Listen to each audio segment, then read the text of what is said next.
Welcome back to Clownfish TV. This is Kneon. I am not here with Geeky Sparkles, but we've got some more Marvel news. We've got some more Disney news. This is an article on Fortune about Kevin Feige. He is in the crosshairs now because of the failure of the Marvels. Marvels only did $47 million this weekend, which is the low end of what was projected. It's actually lower than the initial projections. It was supposed to do at least 60 to 65. At one point, they were saying 70 to 80. Some people said it might do as low as 45. It came in at 47. $47 million for an almost $300 million movie. And now everybody's kind of looking at Kevin Feige like, dude, what gives? And I'm like, how much control does he actually have over Marvel at this point? And we're going to talk about this because I have to wonder if, especially if Ike Perlmutter gets thrown into the mix, how long Kevin Feige actually has at Disney. Will they blame him for everything? Even though it might have been Bob Iger that told him to put a chick in it, make her gay and make it lame. Might have been Bob Iger, might have been Victoria Alonso. Will they change the guard at Marvel to try to salvage this brand? Well, you know, Kathleen Kennedy has supposedly been getting fired now for like 6 or 7 years, but she's still there. Somehow she's still there. But Kevin Feige is a dude, and dudes don't last as long in this current climate. So let's talk about this. Before we get into it any further, please subscribe for more pop culture news, views, and rants, guys. Again, coming from Fortune of all places. Oh yeah, before we get into it, you've got a little over a week to secure a copy of Shadowbinders Volume 3, shipping next summer. Just so you know, it's shipping next summer. July probably at the earliest. We still have about half this book to do. It's 144 pages, a hardcover graphic novel like the first two Shadowbinders books. And that's all brand new material from here on out. But you can grab a copy of this because we want to know how many copies we need to print, right? Go out to shopclownfish.com. Okay, let's go back to this. Coming from Fortune this morning, the Marvel's flop shows that Kevin Feige's brilliance, which drove the $29 billion Marvel machine, is no match for Disney's insatiable need for content. They said Marvel movies have long suffered from what fans and commentators call a villain problem. Bullshit. Where the bad guy is rarely as interesting as the superhero. No! That's not the problem. Now Marvel, the movie studio, for the first time in its history, is facing a box office problem, with the latest release, The Marvels, debuting to the franchise's worst opening weekend at the domestic box office. So The Marvels did worse than The Flash, and I watched The Flash last night because I've talked about it off and on the channel. I actually have a spinal injury, and sometimes it acts up. And I was kind of incapacitated yesterday. So I'm like, fine, I have to sit or I have to lay down. So I will watch a movie. And I've had The Flash sitting on Vudu for a while, and I just never bothered with it.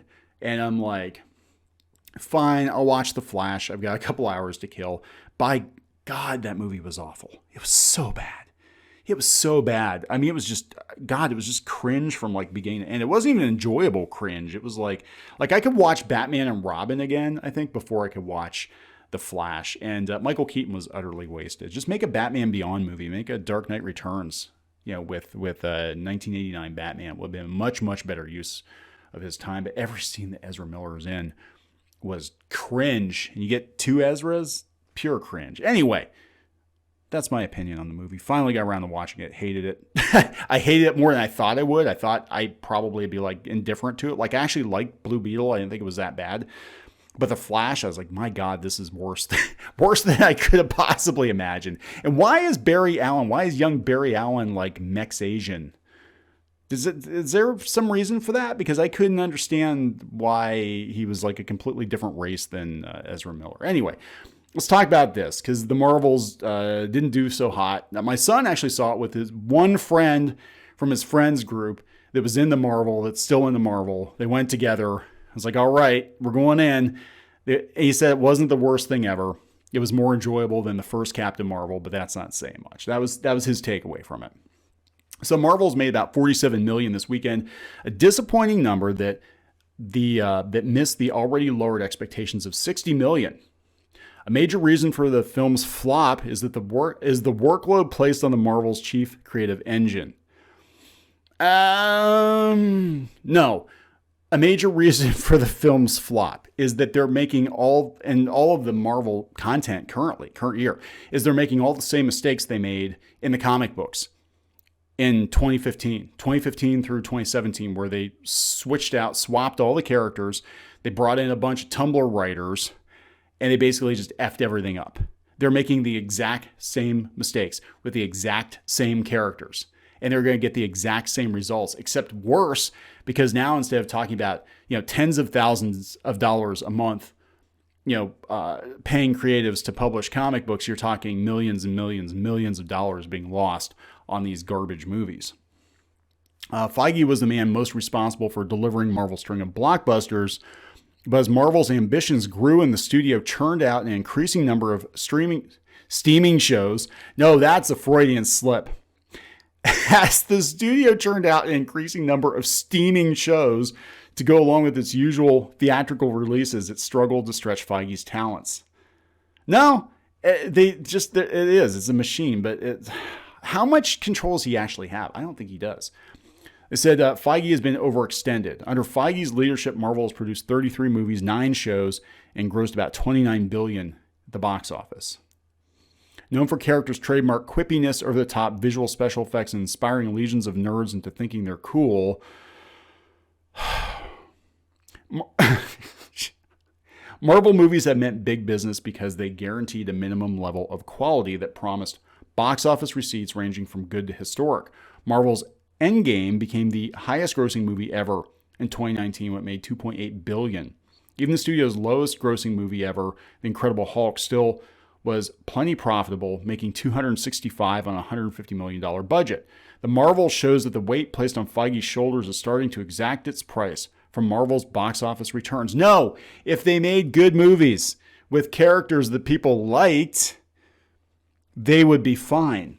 But the Disney Plus problem is a problem because the Marvels especially, you needed to have watched 2 or 3 other Disney Plus shows, and some people just don't.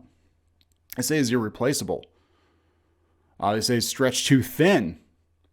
I wonder if they'll get rid of him. I mean, again, Ike Perlmutter, he's vindictive. And apparently Feige was somewhat behind his ousting, as I understand it. And now Perlmutter's friend has access, Nelson Peltz has access to all his stock. I could totally see them ousting Kevin Feige and just being like, look at Quantumania, look at Thor, look at the Marvels. Like, you need to get the hell out of here. I told Kevin Feige years ago, this would be Perlmutter, that I didn't want you to put a chick in it, make her gay, make her lame. And you did it. You put 3 chicks in it, made them gay, made them lame. I don't know if they're gay or not, but you know what I'm saying. Made them lame. Definitely made them lame. And this is what you get. You get $47 million at the box office and less money than The Flash, less money than Black freaking Adam. In